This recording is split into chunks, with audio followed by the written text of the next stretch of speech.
On December 15th, rights made part of, and this moment, in fact,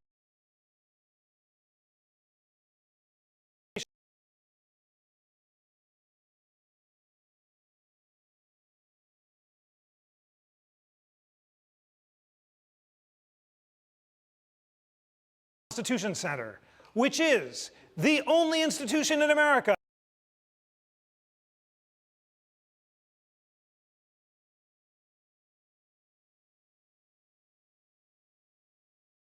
Bill of Rights show of 4 marvelous books about the Bill of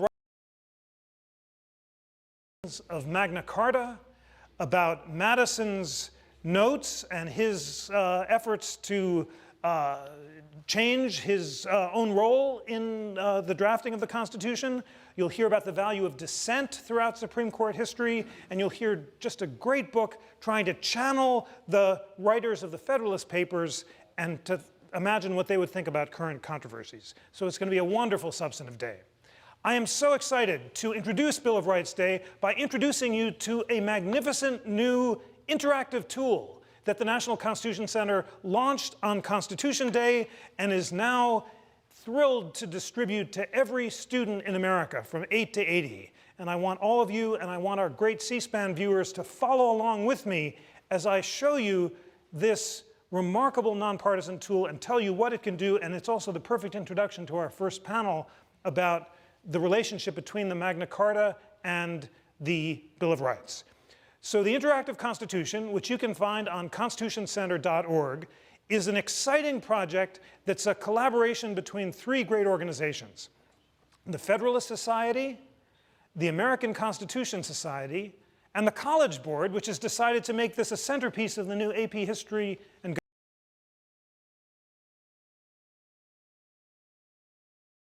to ask the leading scholars in America from every conservative between of the Constitution, describing both what they agree about and what they disagree about. So when you go to this great site, you can be confident that when you read the common statement about what the scholars agree about, this is a bulletproof, bipartisan statement in which scholars of the greatest divergent perspectives agree. It's like a unanimous Supreme Court majority opinion. And then you can read their separate statements, which are like separate concurrences. So it's Bill of Rights Day, and here we have not only the first 10 amendments, which are the Bill of Rights, but right now all 15 amendments, and we're building out the rest of it over the next few years. Let's begin with the 5th Amendment, which says a whole lot of things, but it includes what's called the Due Process Clause, which says that no person shall be deprived of life, liberty, or property without due process of law. What's the core meaning or historic sources of that clause?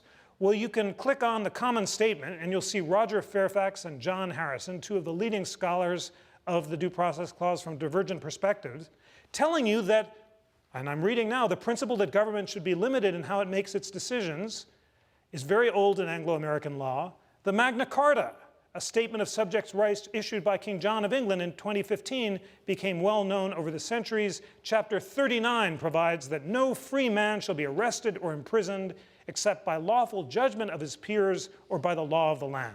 This language gave rise to the concept of due process. How exciting. And then read the rest of this statement and you'll hear about the development of the Due Process Clause, its current controversies, and then you can read Professor Fairfax and Professor Harrison with their disagreement about how the 5th Amendment should apply today. So this is just a magnificent introduction to the Due Process Clause. But that's not all. With this great tool, you can not only buy a Ginsu knife, but you can explore the actual Revolutionary era state constitutions, as well as the sources in English common law that gave rise to the Due Process Clause. So you can click on Writing Rights, and we want to begin with the 5th Amendment, because that's the one that we're talking about. And here, you'll see the authoritative sources that James Madison relied on when he wrote the Bill of Rights. He didn't make these rights out of thin air. He cut and pasted from Revolutionary era state constitutions and from English common law sources, including, most significantly, the Magna Carta. So here we can click on the Magna Carta and see the language of Article 39. No freeman shall be taken or imprisoned or disseized of his freehold or liberties or free customs or outlawed or exiled or any otherwise destroyed, nor will we pass upon him nor condemn him, but by lawful judgment of his peers or by the law of the land. And then you can trace the evolution of that language through Madison's first proposal, which doesn't look exactly like the Fifth Amendment as it ended up. His first proposal, it looks like, doesn't even, here it is. It's the due process clause is not, shall not be a witness of himself, nor deprived of life, liberty, or property without due process of law. And then we can compare Madison's first proposal, which does contain that language, and then you can watch it as it moves through the Senate and through Congress and ends up in its final form. So this is a magnificent tool not only for studying history and government, but also language arts. And the head of the College Board and I hope that students from 8 to 80 really can engage with the text and carefully follow the evolution of this great principle. But there's one final and exciting thing that this magnificent tool can do. We've already started with the contemporary agreement and disagreement about the Due Process Clause. We've moved back in time to see its roots in the Magna Carta and in Revolutionary era state constitutions like the Virginia Bill of Rights, which has a phrase that says that no one can be justly deprived of his liberty except by the laws of the land or the judgment of his peers. Isn't it interesting that the Virginia Declaration from 1776 has language which sounds even more like Article 39 of Magna Carta than does the final draft of the Fifth Amendment itself. But not only can you start with the present and go back in time, but now you can trace the spread of these liberties across the globe. And in this astonishing final platform, which we call Rights Around the World, you can click on the due process guarantee, which is right here, and you'll see the Due Process Clause. And then you can see every other country in yellow that has a version of the Due Process Clause. So if you click on the United Kingdom, of course you find both the Magna Carta, Article 39 itself, as well as the Human Rights Act of 1998, which says that no one shall be deprived of his liberty save in the following cases, and it gives examples. So how interesting to compare the historic sources with the contemporary exploration. And then you can click on other countries that protect due process as well, including Germany, which says in the courts, every person shall be entitled to a hearing in accordance with law. How wonderful it is to see international visitors to the Constitution Center see this platform, which you can access in our beautiful Bill of Rights gallery, which has one of the 12 original copies of the Bill of Rights, and pick a right that interests them that's in the American Constitution and compare it with the way their Constitution protects these rights. And an exciting new Constitution drafting lab that Google has helped support at the Constitution Center, we're bringing together drafters of constitutions from abroad and school kids to compare American constitutionalism with the way these rights are protected around the world. So it's an incredible tool. We hope that it will transform constitutional education in America. We want to bring it to every student in America, so I want you and I want our C-SPAN viewers to check it out, constitutioncenter.org, dig deep into it, compare the historic, contemporary, and international sources of our rights. Tell us what you think, how we can improve it, and let's work together to transform constitutional education in America.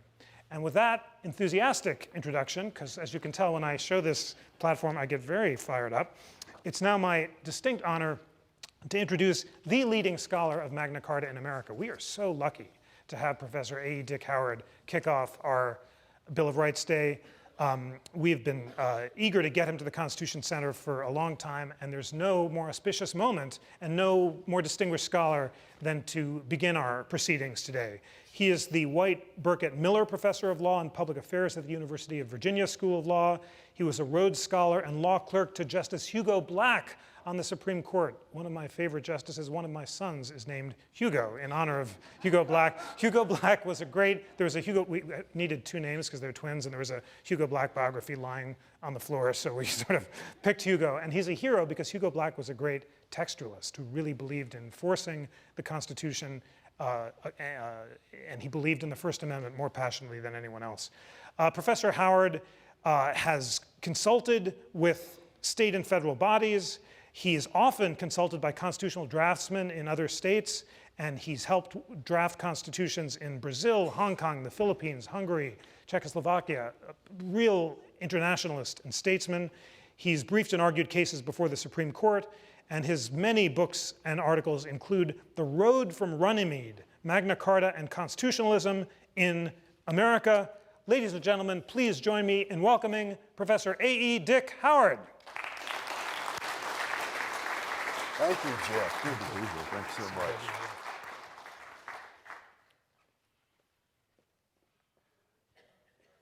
Thank you. That was an enthusiastic introduction. I just wish I could kick off my classes at the University of Virginia with the same kind of enthusiasm.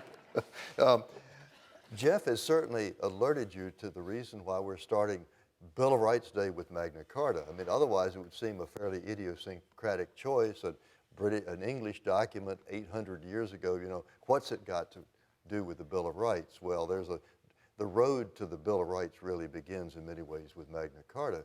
As many of you know, this is the 800th year since Magna Carta was first agreed to by King John at Runnymede. Indeed, I was at Runnymede on June the 15th of this year, the exact anniversary date. So I come back with a sense of why the English were celebrating it. It makes great sense that they would be making a lot of this anniversary. But the question I want to put to you and talk about this morning is, why should we care? You know, why should we care about this bargain struck between a reluctant King John and these aggressive barons at Runnymede in the year 1215? Well, the story takes us back to and begins with King John himself. I first met well, actually, I didn't really meet King John. That would be a little bit of a stretch. My students think I was at the Philadelphia Convention, but I wasn't there either. But I was first introduced to the idea of King John when I was a kid. And my parents would read to me, and one of the books, you know A.A. Milne, the creator of Winnie the Pooh. I'm sure many of you are Winnie the Pooh fans. He also wrote a wonderful little book called Now We Are Six. If you don't know that book, for your children and grandchildren, it's a wonderful read. And one of the poems in there is called simply King John's Christmas.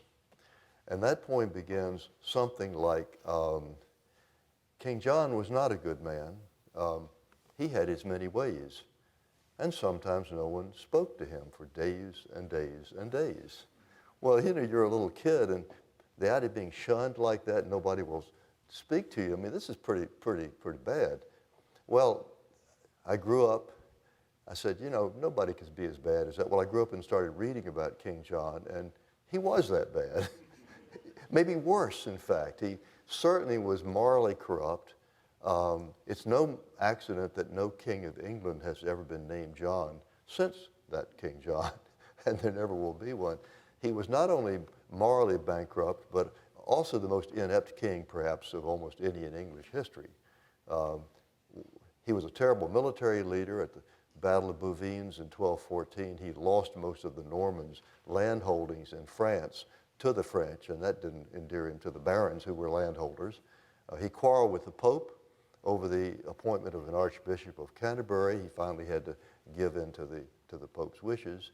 The townspeople were against him. The town of London went over to the barons' cause. But above all, he had made enemies among the barons themselves. These were really the makers and shakers of their time. They were the potentates. And he was always leaning on them for money. Kings always needed money and to finance his military adventures and the like. And he would pluck money from them in ways that were not consistent with English custom and practice. Well, finally, all these forces ganged up on him, and the result was Runnymede, June the 15th, 1215, where the barons came, presented their demands, and John reluctantly acquiesced. Now, I'm not going to walk you through the provisions of Magna Carta. Most of it's about feudal relationships and things that need not concern us. But the centerpiece of Magna Carta is the one that Jeff already pointed to, and that is what was called Chapter 39. And that's the one that provides that no one shall be proceeded against except by the law of the land. And law of the land came within a century or so after Magna Carta to be interchangeable with what we today call due process of law. So when you read the 5th or 14th Amendments due process clauses, you will see a concept which traces directly back to Magna Carta. So that was where it all started. Now, Magna Carta could have died. In fact, the king, King John, got the Pope to annul Magna Carta. So within a couple of months, it was a dead letter. And if that was all there was to the story, I mean, I wouldn't be up here this morning. We wouldn't be talking about Magna Carta. But King John died the next year, 1216. One of the chroniclers records that he died of a surfeit of peaches and new cider. So if somebody offers you that at one of the Christmas parties you're going to, I think I'd push the plate away and say, no, thank you. It was not good for King John. It's not good for me. So he died the next year. His successor, Henry III, was 9 years old. Now, this is the Middle Ages. How long is a 9-year-old kid going to, will he live to be to his majority? Maybe so, maybe not. You've all seen Game of Thrones. You know what that period in history was like. Well, his regent, William Marshall, a remarkable man, hit upon what I think we today would call a public relations gesture. And he said, I will have, let's get this young prince, now king, to reissue Magna Carta. Well, they did that, and that set in motion a tradition that successive English monarchs would begin their reign by reissuing Magna Carta as a sort of statement of good faith to respect the rights and liberties of the English people.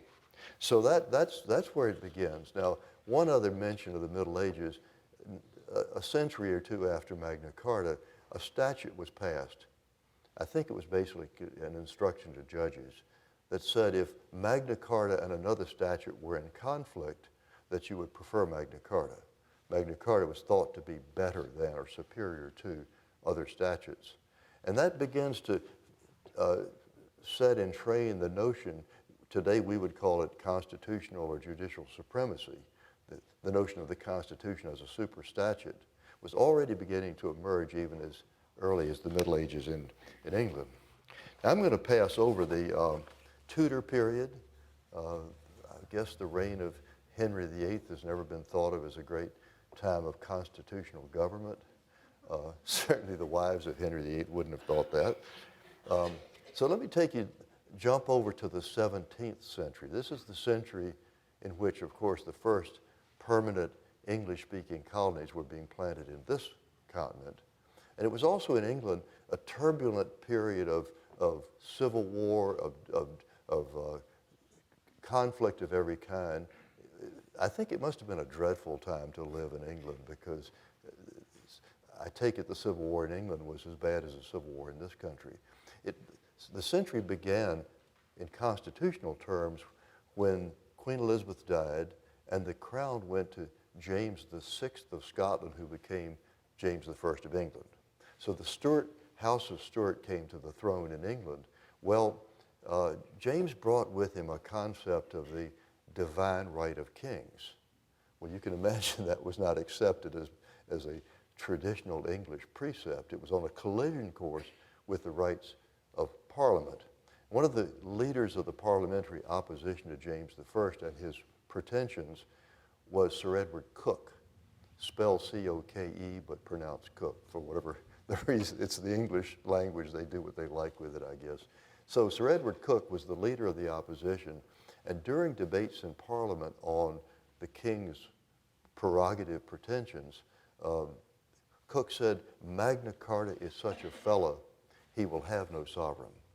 In other words, that even the king was limited, Coke argued, by the precepts of Magna Carta. Well, so it was a turbulent century. Struggles finally led to civil war in the 1640s, and 1649, the execution of Charles I, which brought into being the Cromwellian Commonwealth. You and I live in Commonwealths, Commonwealth of Pennsylvania, Commonwealth of Virginia. That name has its early origins in the 17th century. Well, after the Cromwellian regime, the Stuarts came back to the throne in 1660. Struggles continued. There were still debates between the Crown and Parliament. Finally, what Whig historians used to call the Glorious Revolution, 1688, which brought William and Mary to the throne, put an end to the Jameses and the Charleses, and William and Mary, as a part of the constitutional settlement, agreed to the great English Bill of Rights. 1689, the Bill of Rights of England, which in so many ways prefigures, anticipates, is a model for our Bill of Rights. If you lay the two documents side by side, you'll see provisions of the English Bill of Rights that have been carried word for word over into the American Bill of Rights of our own Constitution. So that's basically what was going on in England in the 17th century. And let me at that point take the story over to the American side. Because as I mentioned, when all this constitutional refiguring was going on in England in the 17th century, the American colonies were getting their start. Each one had a charter. Virginia, for example, the first of the permanent colonies, 1607, operated under the Virginia Company Charter of 1606. And most of that charter is about commercial matters. Everybody thought they'd get rich discovering gold and silver. And I don't know if you visited Virginia lately, but you're not likely to see a great deal of gold and silver mined down there. They did find tobacco. But a provision, aside from all the commercial provisions, the most interesting line in the Virginia Charter guarantees to those who immigrated to Virginia the privileges, franchises, and immunities that these colonists would have enjoyed in the mother country. So the idea was if you pulled up stakes and moved to this wilderness called Virginia, you didn't leave your rights behind. You brought them with you. Now, one might fairly debate what was the content of those rights, but they clearly understood it to include the guarantees of Magna Carta. So I could tell you stories which time won't permit this morning, but I could tell you a number of stories about ways in which colonists during the 17th century in places like Massachusetts, here in Pennsylvania and elsewhere, insisted on the rights of Magna Carta in struggles with their own governors and their own courts and the other colonial institutions. So Magna Carta and the English common law were being thoroughly infused into American law. Not surprisingly, these were, after all, English colonies. So Magna Carta was becoming part of the common language of American law and constitutionalism. In the 17th century, the foundation was laid. Let me then suggest how you get from the early period to the Revolutionary period. Otis, arguing the famous writs of assistance case, he was representing Boston merchants who were objecting to, starting in about the 1760s, the pot was boiling, and there was a famous case argued in Boston in 1761. Were sort of like general search warrants. They were not limited.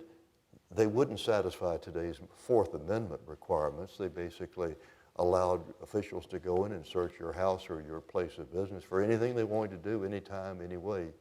And so Otis said, this is not constitutional.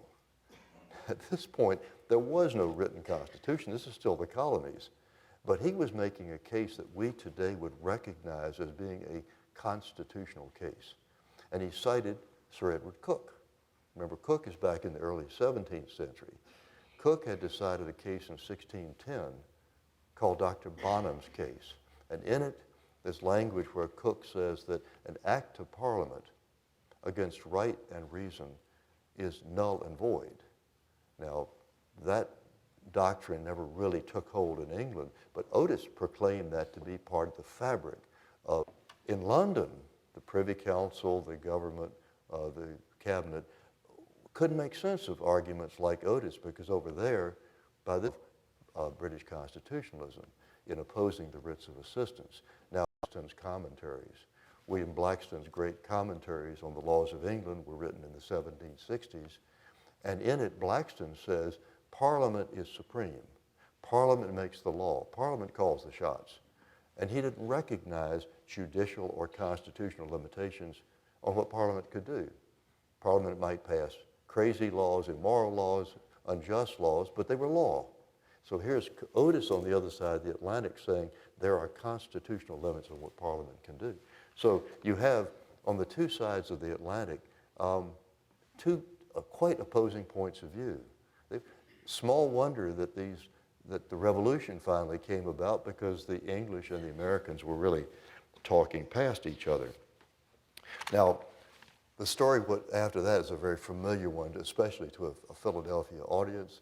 Stamp Act was passed in the 1760s, the first time Parliament had sought to impose an internal tax in America. It had external levies, but never internal, and you know how the American colonists reacted to that. No taxation without consent. They also complained that trials of these cases under the Stamp Act would be in admiralty courts, and admiralty courts had no juries, and the right to trial by jury was one of the rights that Americans trace back to Magna Carta. Well, the Sons of Liberty then threw the tea into the harbor in Boston. You know that story. Well, that touched off a firestorm. The British closed the port of Boston. They quartered troops on the populace in Boston. They dissolved the Colonial Assembly. And these actions, which the colonists call the coercive or intolerable acts, sparked cooperation on the part of all the colonies. The other colonies came to the support of Massachusetts in the Continental Congress. And in that process, they wanted to frame their opposition by way of resolutions. They wanted to say, how is it that we Americans have come to have these rights that we're proclaiming against the British? Well, there was an interesting debate that went on in the Continental Congress. Some people said we ought to point to the charter language like the one I just quoted. Others said we ought to put it on Magna Carta and the British Constitution. And yet others said it's natural right, it's natural law, it's the will of God. Well, these are rather different ways of thinking about rights, but being Americans, we're such an eclectic people, they decided rather than choose one or the other, they would sweep them all together into one basket. And so they based these claims of rights on all these different sources. If any of you are lawyers or have studied law and you find American constitutional law to be messy, well, we've done it that way for a long time. We're not like the French, who are very analytical and organized in their legal thinking. We just kind of take it in sort of a bundle. So that was the Continental Congress and its resolutions. Now, with independence, with the beginning of the Revolutionary War, in Williamsburg, Virginia, May of 1776, the convention that was making laws the lower house of the colonial legislature had been dissolved by the governor, and so they simply went across the street. Being Virginians, they went across to Raleigh Tavern, good place to make laws. And these folks were the ones who on May the 15th, 1776, instructed Virginia's delegates at the Continental Congress in Philadelphia to introduce the Resolution for Independence. So the resolutions that finally became a fact in July of that year began at Williamsburg in May of 76. And on the same day that they passed that resolution, the Virginians set to work on a constitution for Virginia. Actually, they set to work on two documents. First, a Declaration of Rights, the famous Virginia Declaration of Rights, which again owes so much to the English declarations. And having passed that, then a frame of government or the body of the Constitution. I think the importance of the two-step process, it's pure John Locke. It's social compact. The notion that people enjoy inherent natural rights before they frame a government, so that those rights depend independently of, they precede government. So social compact theory has concrete form in this Virginia two-step process. Well, what Virginia did, other states were doing, Pennsylvania and the others were passing bills of rights and constitutions. And if you think about those early documents, they're really strikingly different from the federal model, which is so familiar to us, checks and balances, separation of powers and the like. In these state documents, you typically had legislative supremacy. Pennsylvania, 1776, for example, there was no governor. They had a plural executive. Courts hardly had any powers to speak of. In 76, the legislatures were thought to be the branch of government closest to the popular will. Well, in this process, one of the people who complained about the first Virginia Constitution was Thomas Jefferson. Founder of my university, I have to admit, it's written into my contract, teaching contract, that I'm not permitted to give any public lecture without at least one reference to Thomas Jefferson. So you will record that I have just made my obligatory reference to Thomas Jefferson. Thomas Jefferson hated that first Virginia Constitution. My theory is he didn't like it because he wasn't there. Jefferson couldn't imagine anybody could do anything like that without his being part of the process. His objection was that the same body of men who was making ordinary laws for Virginia also purported to make a constitution. And he said if they can do that, they can unmake it. It's simply no more than another law. You want a separate body to make a constitution which is superior to ordinary law. So what we did not do in Virginia in 1776, I have to give credit to my friends in Massachusetts. In 1780, they called a constitutional convention elected with delegates elected by the people expressly to write a constitution, which then went to the people in referendum for ratification. So Americans at that point invented something which the Europeans had not, and which had up to then been unknown in American practice. It transformed the way we make constitutions in this country. So it's a vote of gratitude to my friends in Massachusetts. I was up there last year giving something called the James Otis Lecture at Fountain Hall, and I was imprudent enough to suggest that my friends in Massachusetts are very good at words. We know John Adams and all that, but they're not so good at numbers because they don't quite understand that 1607 comes before 1620. And I don't think I made any friends in Boston by making that observation. Well, so you get to the stage at state constitutions of something which really is now fundamental law. The Federal Convention, 1787. Now, as you probably know, there's no complete transcript. We have Madison's notes. You'll be hearing about those today. I may be wrong about this, but I'm not aware that during the debates in Philadelphia, anybody ever mentioned Magna Carta.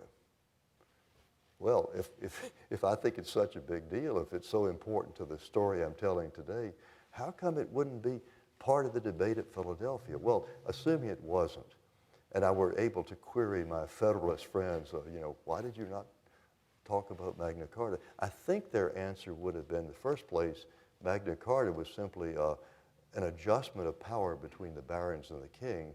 We're setting out to create a new government. That's a totally different enterprise.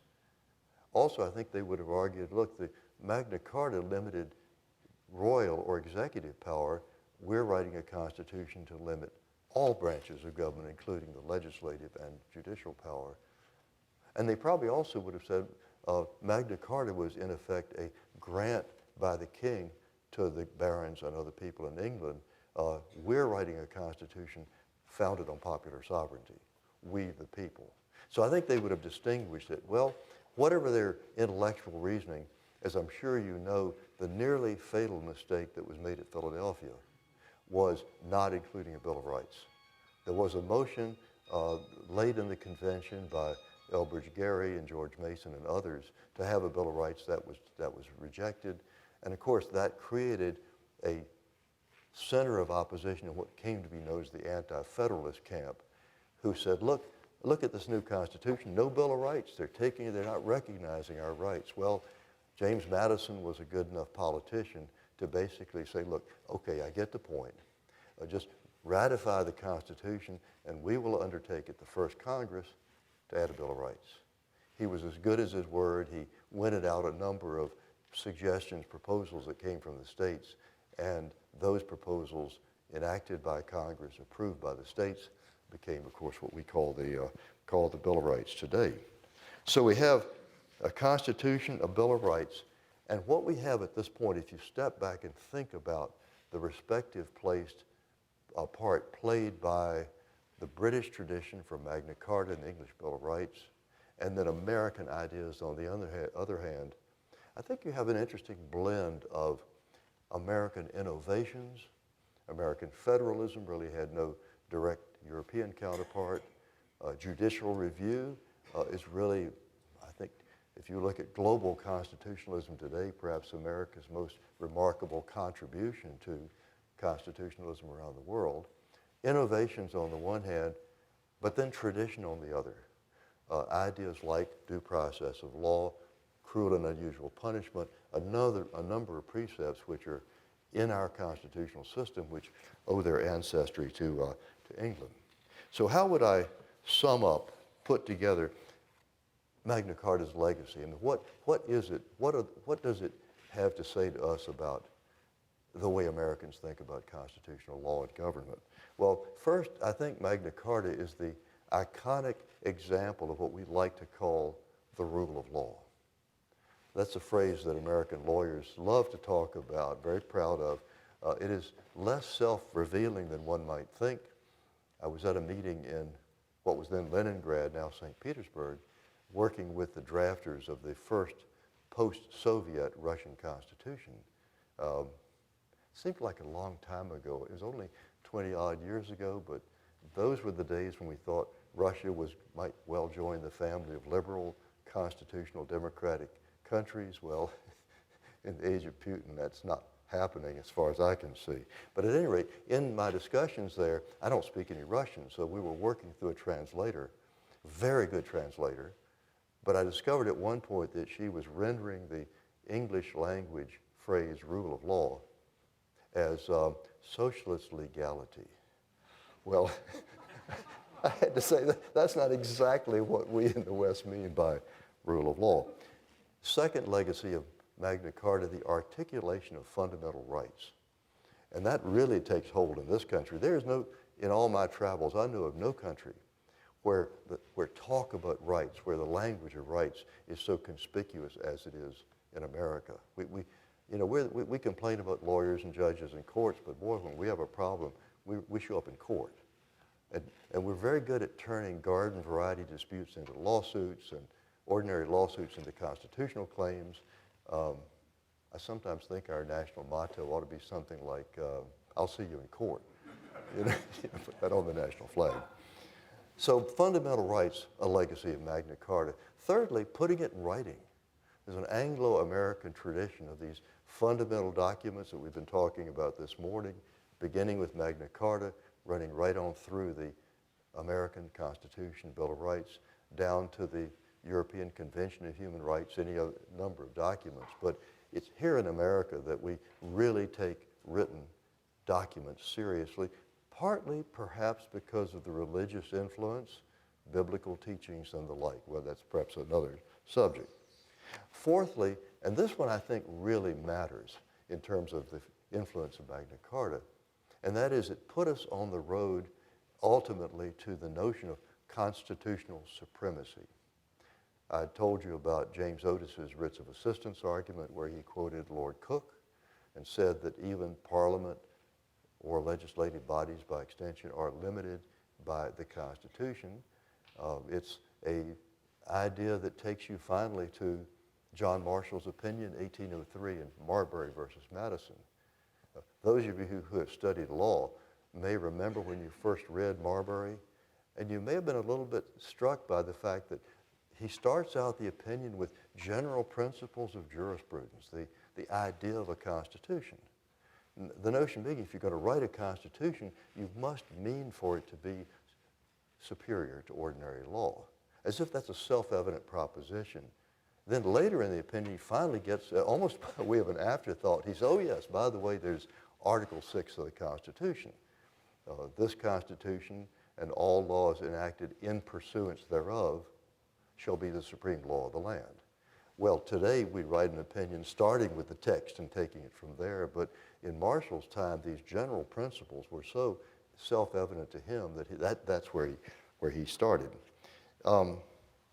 Finally, in talking about Magna Carta's legacy, I think there's the tradition of an organic, evolving, unfolding Constitution. I'm looking around the room and I don't see Justice Scalia here. Because if he is, I might be a little more careful in what I had to say. I don't think he'd come up and beat up the lecturer, but he might be tempted. It brings us down through Anglo-American history to what today might be called the living Constitution. Those are the words that I think Justice Scalia might not like to hear. But one may object to it, but it's there. It's so much a part of the way we do constitutional law. For example, cruel and unusual punishment has never been limited to what it meant in 1791.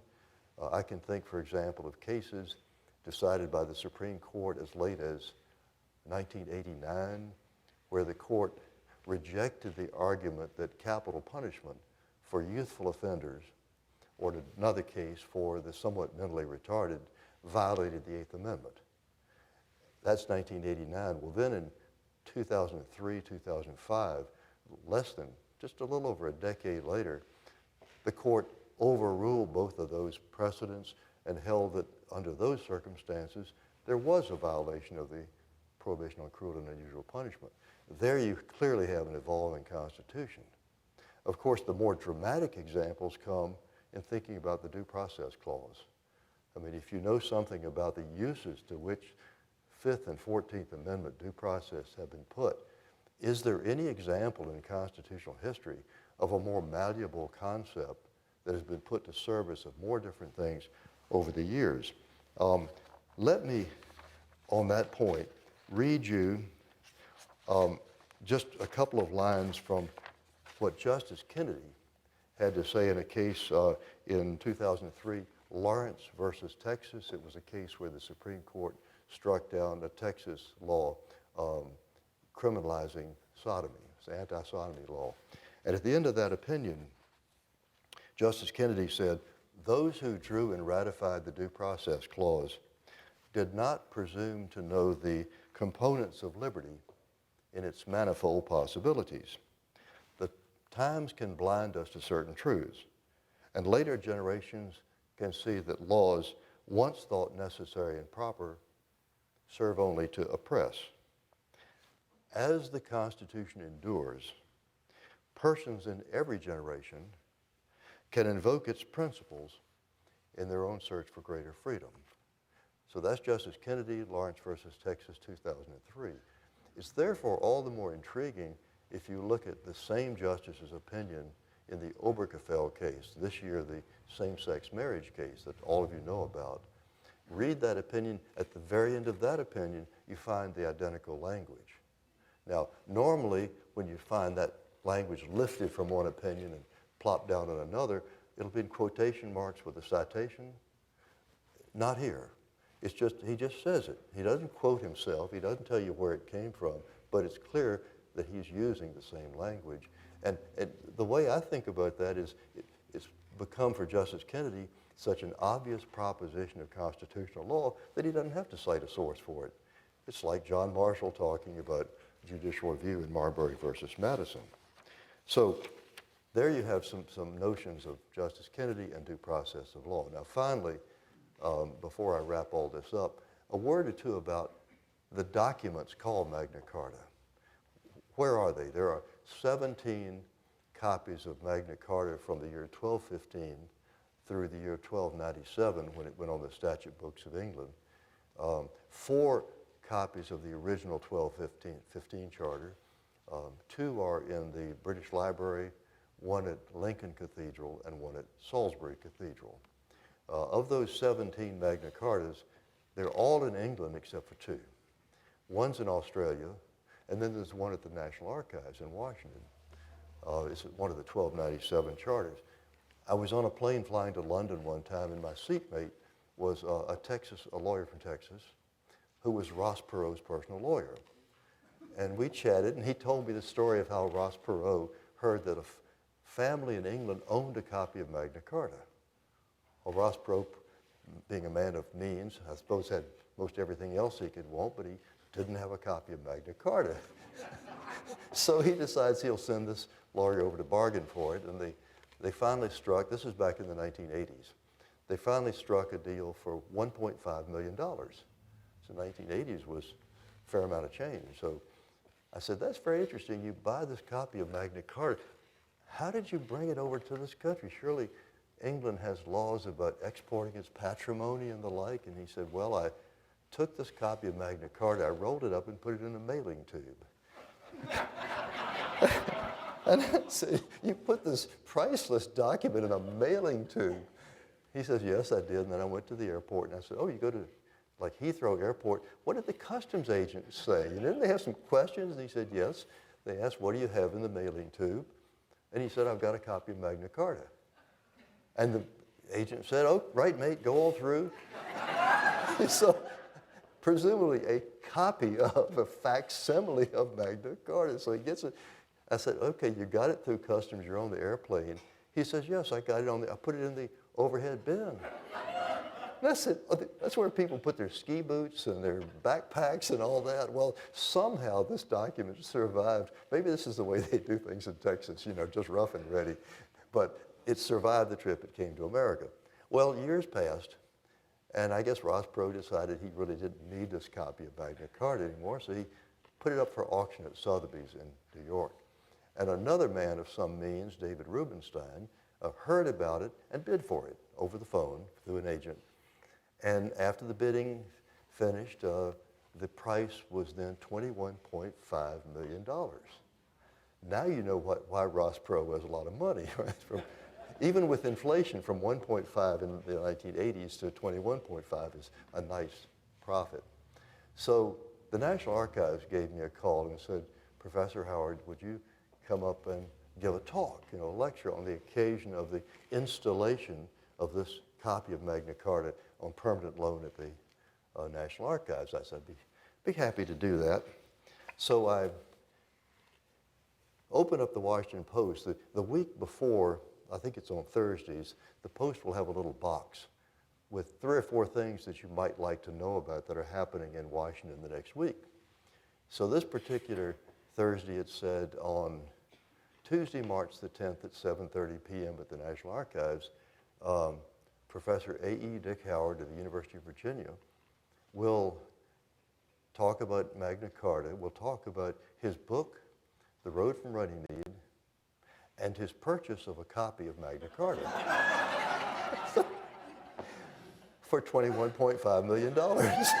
So I read this thing, and I came home that night, and I told my wife, I said, Mary, I said, we're going to start getting some really interesting telephone calls.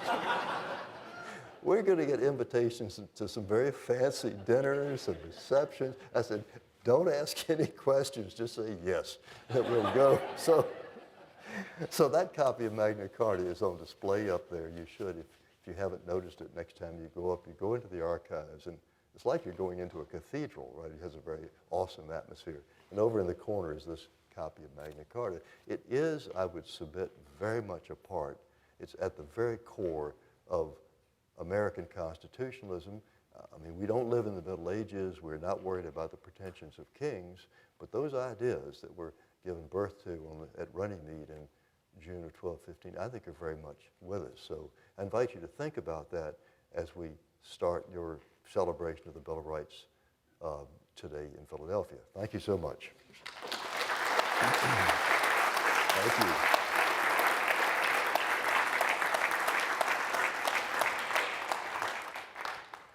I understand that we have a few minutes for questions. There's a microphone right here.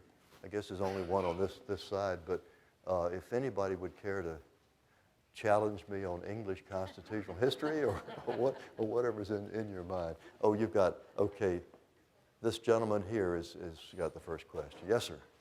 With the Bill of Rights, there were originally more than 10. What were the other 2, and why were they not adopted? I'm sorry, what were the other 2? Yes. The ones that were, beats me. Okay. All right. I have a non-answer to the first question. Some other expert on the Bill of Rights today will have to answer that one. Sorry about that. We'll pass on to maybe one I can answer. This lady on the aisle over here. On the amendment that talks about the right to bear arms. Yes.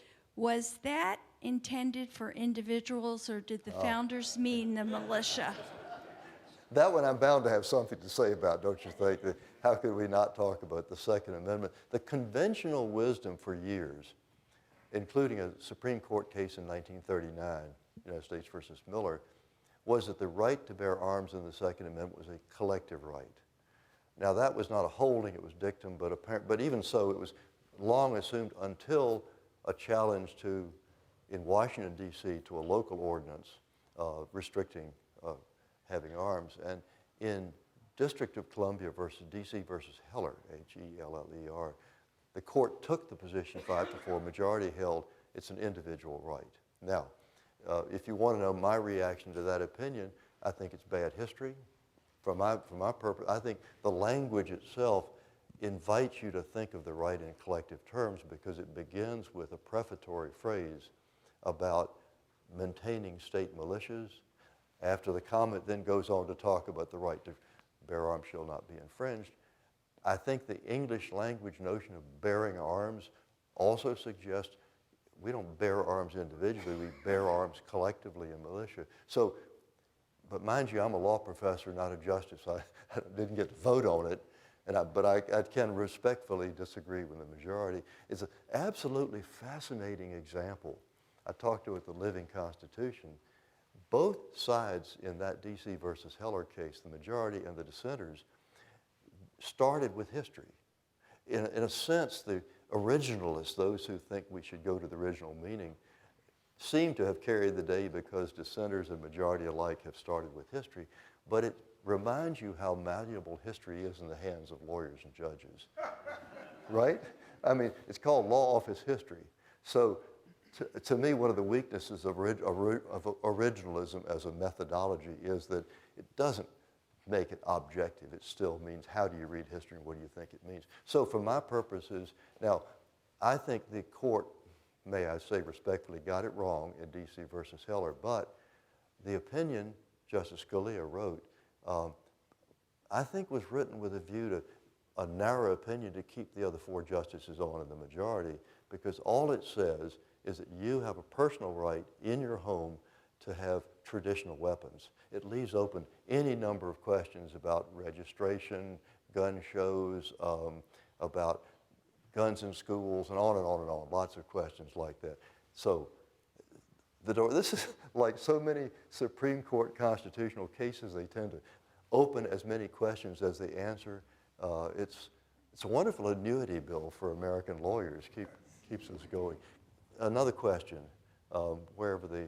yeah, there we are, right there. Considering the influence and the power of the Magna Carta and the English Bill of Rights, yes. How do you explain that the English don't have a written constitution? Why they don't have a written constitution. I was in England in June giving lectures, and in the public occasions there, the most common question, the question most frequently asked was, should the United Kingdom have a written constitution? And I said, look, and I'm an American visitor, I didn't come here to give advice, but I said, but on the other hand, if you would like to write one, I'm happy to lend a hand. You know, I'd be happy to come back. The traditional English response to that question is we have tradition, custom, convention. We just know how to do things right. There are just certain ways we English people do. And you Americans might need a written constitution, but we really don't. Now, I think that answer is more tentative and more undermined by circumstances in the UK today. They are a much more diverse population than they used to be, socially, religiously, and the like. Diversity leads to minorities, leads to discrimination and questions like that. They are also now part of the European Union. They have the European Convention on Human Rights, which sets out norms, which invite thinking in constitutional terms. What the British have done is a midway, a way station between no constitution at all and a full-fledged document like the one that we have. They have the Human Rights Act of 1998, which instructs English judges that they may find an act of Parliament to be incompatible with the European Convention. But they can't do what John Marshall did. They can't strike down the statute. All they can do is tell the government this act is not constitutional in European terms. It's a political directive, in effect, to the Parliament to sort of clean up the statute. Yes, sir, right here. To the point you're just speaking of, if Cook's premise that Magna Carta is supreme is true, and the divine right of kings is dead, why does the sovereign, upon accepting the crown, have to reissue the Magna Carta? Reissue Magna Carta. Since that tradition of reissuing Magna Carta persisted for decades, even centuries after Runnymede. But once you got to the 17th century, what the English Bill of Rights and the so-called Glorious Revolution accomplished in 1689 was a complete restructuring. It's basically the foundation for the modern British constitutional system, in which sovereignty lies in the crown and Parliament. Parliament really is the center of the enterprise. So up to 1689, it was possible for sovereigns to claim, as the Stuarts did, certain prerogatives of dispensing. If you were a favorite of the crown, they could say, okay, you get a get out of jail free card, or they could suspend a law and the like, and all that ended with the English Bill of Rights. So at that point, Magna Carta becomes a treasured ancestor, but not really part of the working fabric of British constitutionalism. It still represents the tension between the crown and I'm Parliament. sorry? The reissuance of it still represents the tension that exists between the crown That's right. and Parliament. These were reissued as long as the crown could be seen to have the power. They did have prerogative powers, and they were misusing them. John wasn't the only one. He was actually inheriting a system the Angevin kings had been using for a long time. It's just that he had more of a political tin ear than some of his ancestors did. But running through centuries of history is that constant struggle between crown that wants money and Parliament that has to vote it. Thank you for that question. You have a gentleman here. The people in Guantanamo Bay, I don't believe, have been given their due process. Right. And I don't believe that amendment says anything about citizens. That's correct. Yes, so what? Well, this could be the subject of another whole lecture, Guantanamo and the Bill of Rights. As I'm sure you know, the Supreme Court is always a bit cautious treading into areas of foreign relations and military affairs.